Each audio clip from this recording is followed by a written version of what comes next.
Supreme court ने विदेशी घोषित किए गए लोगों को निर्वासित न करने और उन्हें अनिश्चित काल तक डिटेंशन सेंटर में रखने के लिए असम सरकार को फटकार लगाई है। साथ ही सरकार को 2 हफ्ते के अंदर उन्हें वापस उनके देश भेजने के आदेश दिए हैं। साथ ही कोर्ट ने इस मामले में असम सरकार से कई सवाल भी किए हैं। तो क्या है पूरी खबर, जानने के लिए देखिए ये रिपोर्ट। सुप्रीम कोर्ट ने विदेशी घोषित किए गए लोगों को निर्वासित नहीं करने पर असम की बीजेपी सरकार को कड़ी फटकार लगाई है। सुप्रीम कोर्ट ने हिमंता बिस्वा शर्मा के नेतृत्व वाली राज्य सरकार से पूछा कि क्या वे उन 63 विदेशी लोगों को निर्वासित करने के लिए किसी मुहूर्त यानी किसी सही समय का इंतजार कर रहे हैं। इसके साथ ही सुप्रीम कोर्ट ने असम के इस दावे पर भी सवाल उठाया कि निर्वासन संभव नहीं था क्योंकि प्रवासियों ने अपने विदेशी पते का खुलासा नहीं किया। कोर्ट ने कहा कि ये हमारी चिंता क्यों होनी चाहिए, आप उन्हें उनके देश भेज दें। क्या आप किसी मुहूर्त का इंतजार कर रहे हैं?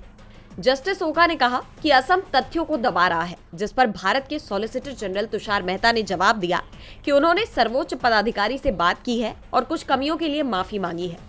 जस्टिस ओका ने कहा कि हम आपको झूठी गवाही का नोटिस जारी करेंगे, आपको सफाई देनी होगी।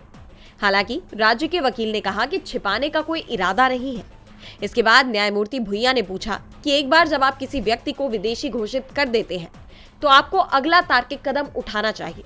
आप उन्हें हमेशा के लिए हिरासत में नहीं रख सकते। असम में कई विदेशी हिरासत केंद्र में हैं। आपने कितनों को निर्वासित किया है? इसके बाद पीठ ने असम सरकार को अवैध अप्रवासियों को तुरंत निर्वासित करने का निर्देश दिया। राज्य के इस तर्क को खारिज करते हुए कि उनके देशों में विदेशियों के पते ज्ञात नहीं थे, न्यायमूर्ति ओका ने कहा कि आप उन्हें उनके देश की राजधानी में निर्वासित कर दें। मान लीजिए कि वे व्यक्ति पाकिस्तान से है, तो आप पाकिस्तान की राजधानी को जानते हैं।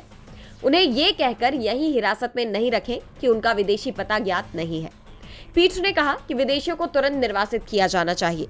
न्यायमूर्ति ओका ने कहा कि आप उनकी नागरिकता की स्थिति जानते हैं, फिर आप उनका पता मिलने तक कैसे इंतजार कर सकते हैं? ये दूसरे देश को तय करना है कि उन्हें कहां जाना चाहिए। उन्होंने असम सरकार से ये भी पूछा कि उसने प्रक्रिया को पूरा करने में मदद मांगने के लिए विदेश मंत्रालय को एक प्रस्ताव क्यों नहीं सौंपा। डीबी लाइव की रिपोर्ट।